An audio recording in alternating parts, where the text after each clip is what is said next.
имало често ситуации, но најчесто се решавале тие брзо. Или со помош на возрасен, или ние меѓу се.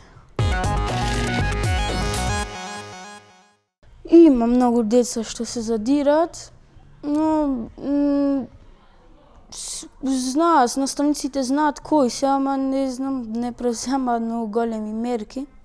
Само на родителски, но ретко кога помага и тоа. Па ја мислам дека прво треба да се прашам која е причината зашто станале насилници, зашто им е пријатно и интересно да задираат некого и да се реши проблем.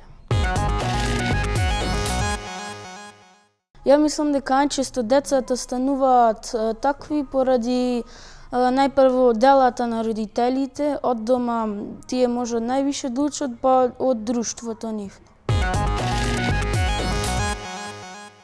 Би им препорачал да немаат страв, да побараат помош од родител или наставник или од некој друг. Не знам, почесто да се одржуваат родителски со родителите и да биде тоа како не на шала, туку построго да биде.